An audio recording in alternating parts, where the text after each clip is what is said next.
ঠিক আছে, আমি মার ঘর থেকে আসছি। ও দাদু ভাই, তোর ঠাম্মা যে... ঠাম্মা জানে আমার কতটা জেদ। আমি আসছি। ওরা বলছে আজকেই এর পরে যে লগ্ন পাওয়া যাবে সেই লগ্নে আর্য আর দিয়ার আবার নতুন করে বিয়ে হবে। না দাদা, আমি যাব না।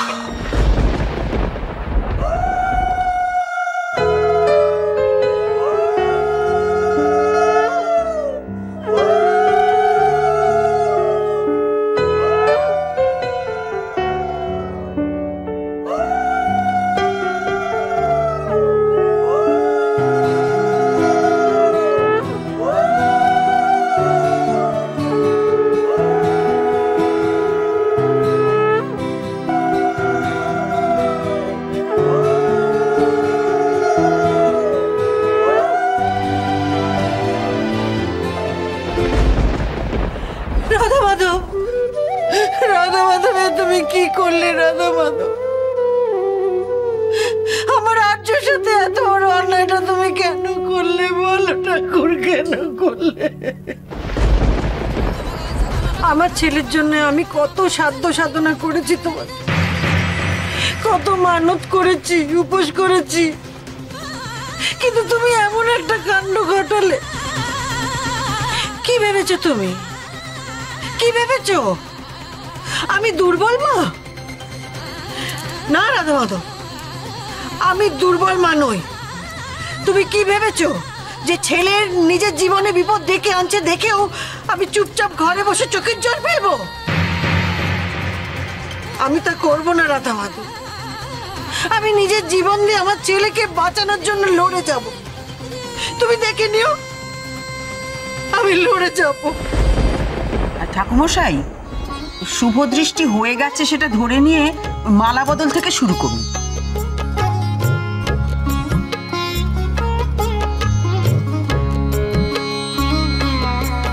ঠাকুমশাই, নিয়ম কানুন যেন একেবারে ঠিকঠাক মতন সব মানা হয় সেটা বলে রাখছি, সেখানে যেন কোনো ঘাটতি না থাকে। কি বলো দিদি? তো নিশ্চয়ই, সেই জন্যই তো এই মন্দিরটি নিয়ে আসা। হ্যাঁ,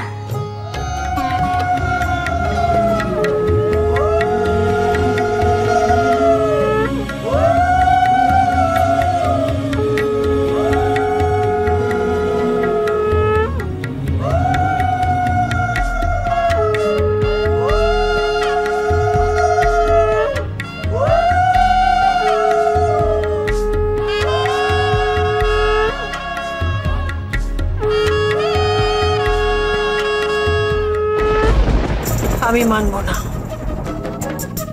এই বিয়ে আমি কিছুতেই মানব না। ওই মেয়ে আমার আর্যর যোগ্য নয়। ওই মেয়েকে আমি আর্যর জীবন থেকে দূরে সরিয়ে দেবই দেব।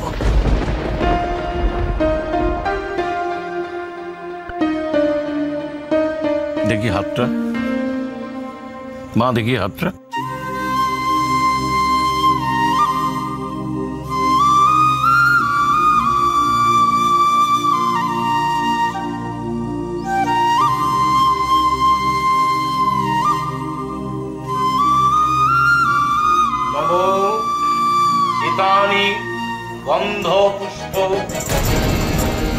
তুমি যতই আমাকে দুর্বল মা ভাবো না কেন, আমি আমার প্রতিজ্ঞা রাখবই।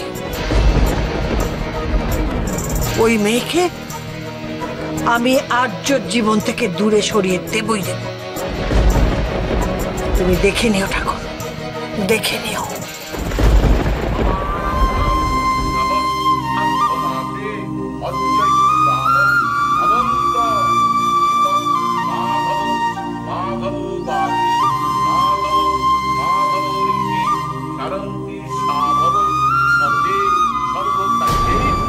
আমার এই পুরো ব্যাপারটা এত চিপ লাগছে না। মন্দিরে কারা এসে বিয়ে করে? যারা বাড়ি থেকে পালিয়ে আসে কিংবা যাদের আর্থিক সঙ্গতি নেই। আর্থিক সঙ্গতির প্রসঙ্গ তো ওঠে না, আর বাড়ি থেকে পালিয়ে যাকে এসব কথা ভেবে আমাদের তো লাভ নেই। আম্মা ঠাম্মা ঠিক করেছে, বর্দার কোনো আপত্তি নেই, আমাদের তো কিছু বলার নেই। তুই আমার ভালো লাগছে না, আমার বিষয়টা একদম ভালো লাগছে না। আমি শুধু বাবার মুখের দিকে তাকিয়ে না দাঁড়িয়ে রয়েছি, মাথা গরম হয়ে যাচ্ছে আমার। তুই থাক এখানে, আমি তুই থাক। তুই শোন, কোথায় আছে? দাঁড়াও।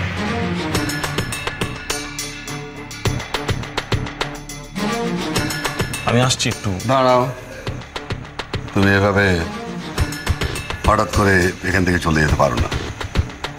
এখানে আমাদের একটা ইম্পর্টেন্ট ফ্যামিলি ম্যাটার হচ্ছে, সেখান থেকে তুমি চলে যাবে এটা মোটেই আমার পছন্দ নয়। তোমার বড়দা ভাইয়ের এখানে বিয়ে হচ্ছে। বাবা আমি শুধু তোমার কথাতে না এই বাড়াবাড়িগুলো মেনে নিচ্ছি। বিপিনদা তো আবার মেয়েটার বাড়ির লোকজনদের ডাকতে গেছে, ওনারা আসবেন এখানে। আর কত কি আশ্চর্য, আসবেন। দেখো অসুবিধাটা কোথায়? বিয়েটা যখন আমি মেনে নিচ্ছি তখন ওদের সঙ্গে রিলেশনশিপটা তো আমাকে মেনে নিতেই হবে, সবাইকে এটা অ্যাডমিট করতেই হবে, তাই না?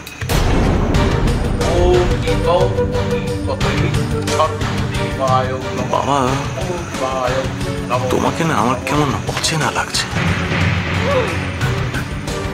আমি তোমাকে আগে থেকে বলে দিচ্ছি, ওদের ফ্যামিলির লোকজনদেরকে আমি ওয়েলকাম করতে পারবো না। ওই মিডল ক্লাস ফ্যামিলির লোকজনদের এন্টারটেন করার কোনো ইচ্ছা আমার নেই, প্লিজ।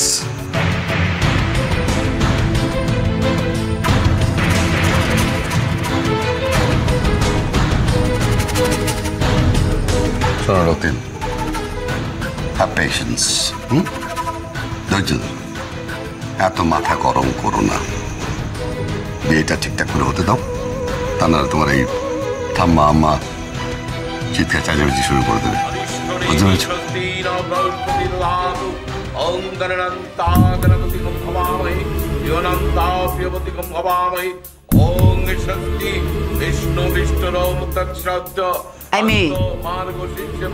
উস্কুস করছো কেন? ঠিক হয়ে বসো।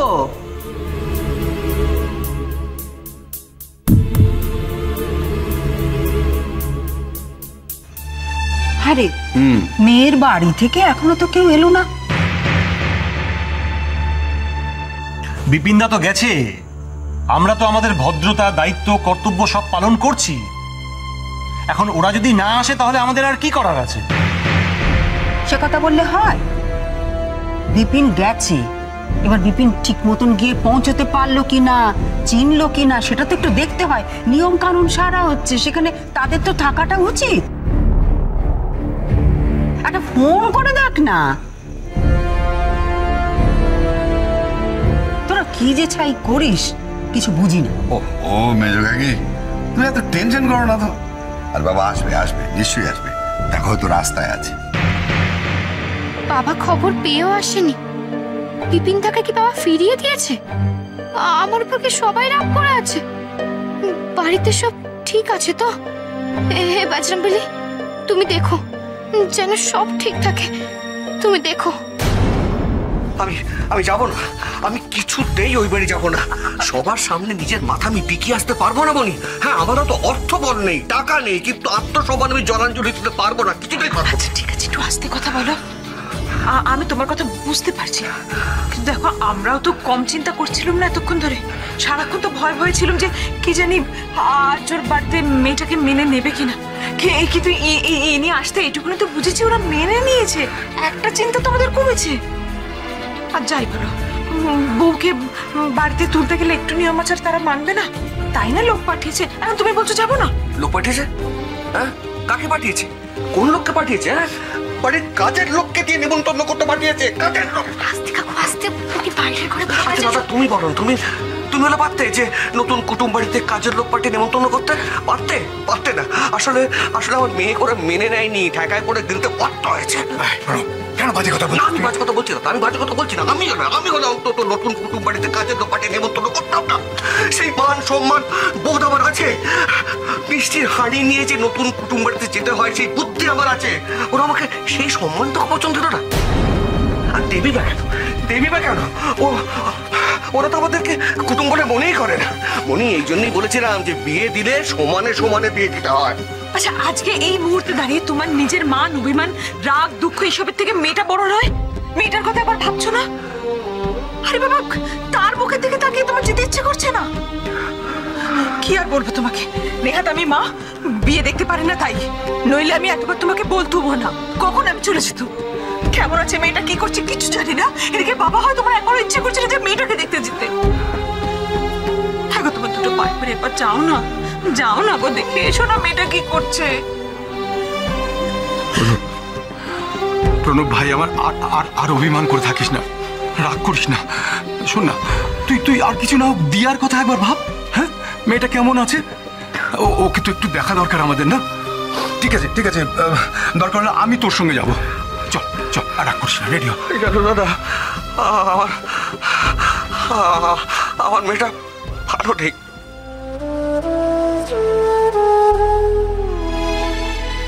ভালো থাকতে পারে না। ওরা আমার মেয়েকে মেনে নেয়নি, আর কোনোদিনও মেনে নেবেও না।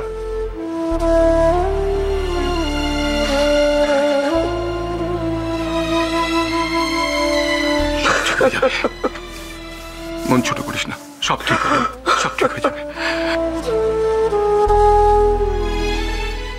আসুন আসুন আসুন আসুন, ওই দিকটায় বিয়েটা হচ্ছে। আসুন, চলুন। কি হলো মেশমশাই, দাঁড়িয়ে বললেন কেন? চলুন চলুন। না, আমি আর যাব না, আপনি বরঞ্চ আসুন। অনেক ধন্যবাদ। হ্যাঁ, আচ্ছা বেশ, আপনারা তাহলে এখানে থাকুন, আমি বরং বড় মাকে গিয়ে খবরটা দিয়ে আসি। হ্যাঁ,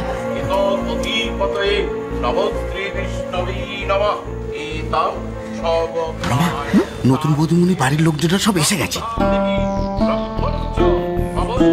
কোথায় কোথায় কোথায় কি হলো? চুপটি করে বসো। আরে যাচ্ছে কোথায় তুমি? তুমি হলে পাত্রপক্ষ, ওরকম পুরো তাড়া করে আদিক্ষেতা করতে তোমার যাবার দরকার নেই কোনো। তুমি বাড়ির মাথা, সবার নমস্য, তোমার কাছে ওরা আসবে, তুমি যাবে না। বসো। এত নিয়ম কানুন মানা যায় না, ভদ্রতা বলে তো একটা ব্যাপার আছে। সে সমস্ত ভদ্রতা ওরা দেখছে। ওরা কে দেখছে? কেউ দেখছে না, সবাই আছে ওখানে। কমল, কমল, কি হয়েছে? ওই ওরা সব এসে গেছে তো, কি করে? ঠিক আছে ঠিক আছে বাবা, তুমি এত উত্তেজিত হয়েছো কেন? তুমি চুপ করে বসো না, আমি সব দেখে নিচ্ছি। বিপিন, যা তো গিয়ে দেখ ওই আত্মীয় স্বজন যারা আছে তারা তো অ্যাটেন্ড কর, যেন কেউ আনকমফোর্টেবল ফিল না করে। ইউ জাস্ট ডোন্ট ওয়ারি, আমি সমস্ত কিছু দেখে নিচ্ছি। বিপিন দা, একবার এদিকে এসো। হ্যাঁ,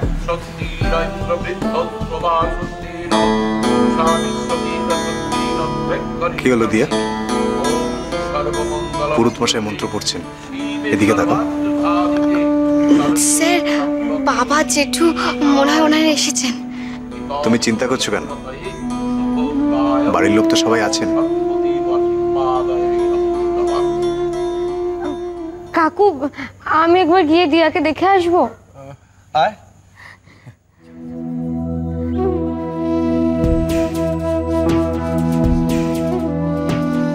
আমি জানি ছোট বধূমণি তুমি কি বলতে চাইছো। নতুন বধূমণির বাড়ির লোকজনদের চা জলখাবার এই সমস্ত ব্যবস্থা করতে হয় তো। তুমি কিচ্ছু চিন্তা করো না ছোট বধূমণি, আমি এক্ষুনি সব ব্যবস্থা করছি। বিপিন দা শোনো, সেসব নিয়ে আমার কোনো মাথা ব্যথা নেই। ওরা এমন কিছু সম্মানীয় অতিথি নয় যাদের ওয়েলকাম করার জন্য আমায় মাথা ঘামাতে হবে। আর হ্যাঁ, তোমাকে যে জন্য ডেকেছি, একটু খেয়াল রেখো যেন ও বাড়ির লোকজন এ বাড়ির লোকজনের কাছে বেশি ঘেঁষতে না পারে। তুমি এখন যাও, নিজের কাজ করো।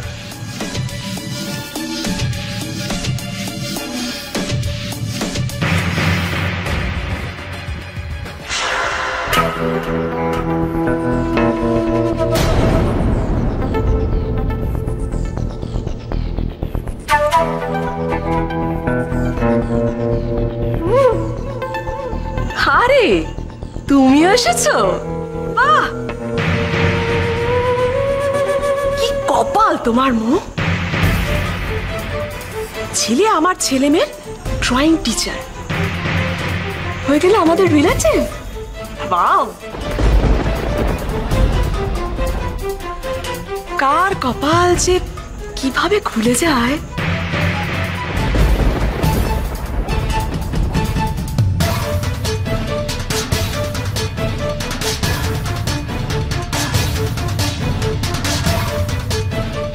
সত্যি ওদের বাড়ির লোকরা কিন্তু এসে গেছে, অযথা মাথা গরম করে সিন ক্রিয়েট করো না, ওকে?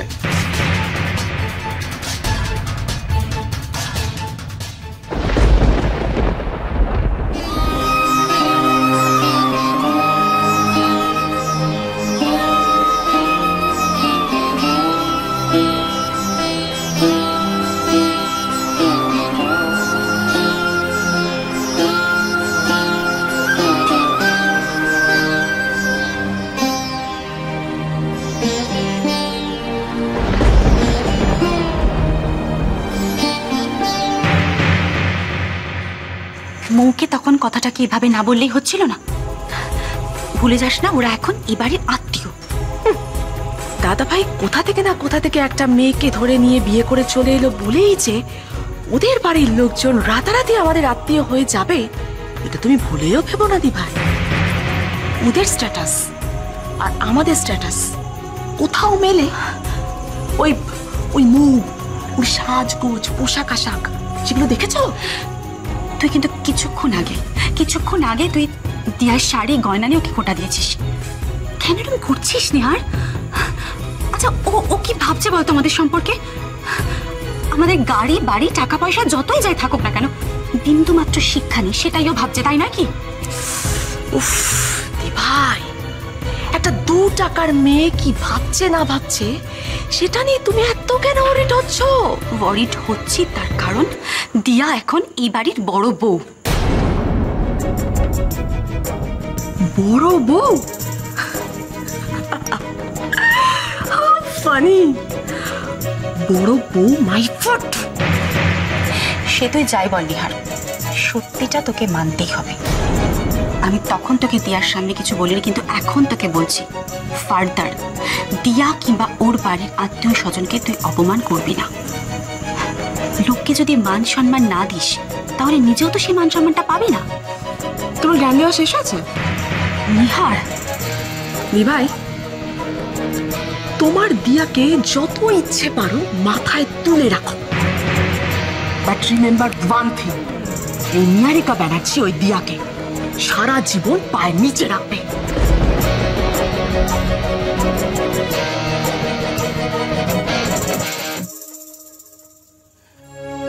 কিরে মৌ, দেখলি বিয়ে সব ঠিকঠাক হচ্ছে তো? হ্যাঁ রে, দিয়ার সঙ্গে দেখা হয়েছে তোর? আরে ওকে বলেছিস যে আমি আর প্রণব এসছি? না, কথা বলতে পারলাম কোথায়, ওখানে তো নিয়ম কারণ চলছে, কথা বলতে পারিনি।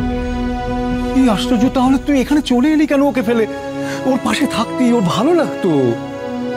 যজ্ঞের আগুন জ্বলছিল তো ধোঁয়াতে আমার চোখ ঝরে যায়, তাই চলে এসেছি। আমি জানি তুই কেন চলে এলি। ওরা তোকে অপমান করেছে, তাই না?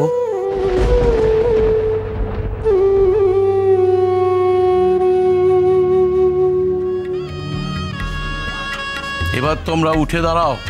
অগ্নির সাক্ষী করে 7 বার তোমাদের প্রদক্ষিণ করতে হবে।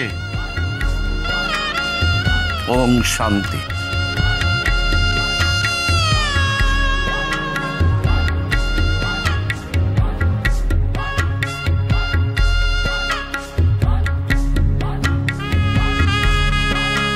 ওম প্রজাপতি ঋষি গায়ত্রীর ছন্দ অগ্নির দেবতা মহাপার্ষাদি হোমে বিনিয়াগা। ওম ইন্দ্রায় স্বাহা, ওম বায়বে স্বাহা,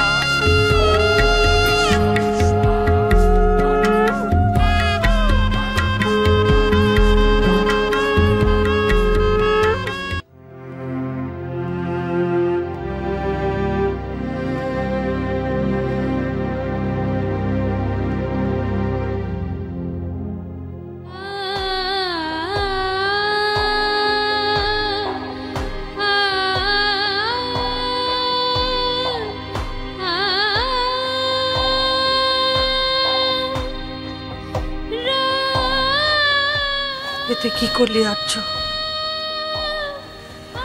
কি করলি? কেন বুঝতে পারছিস না? ওই মেয়েটা তোকে অন্ধকারের দিকে টেনে নিয়ে যাচ্ছে, তোকে তোকে ধ্বংসের দিকে টেনে নিয়ে যাচ্ছে। তুই ভুল করছিস আর্য, তুই ভুল করছিস। কেন ভুল বুঝতে পারছিস না তুই? কেন বুঝতে পারছিস না? তুই ভুল করছিস, ভুল করছিস।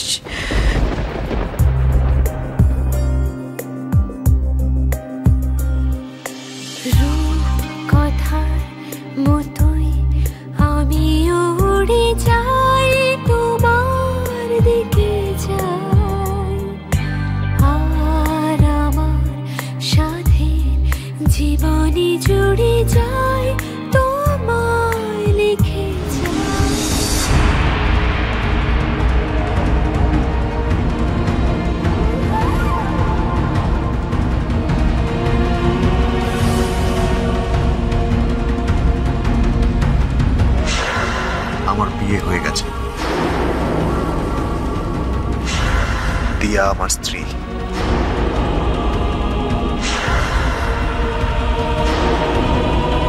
তুমি আজ যা করলে তার জন্য you will have to pay mister Rajya Banerjee, you will have to pay.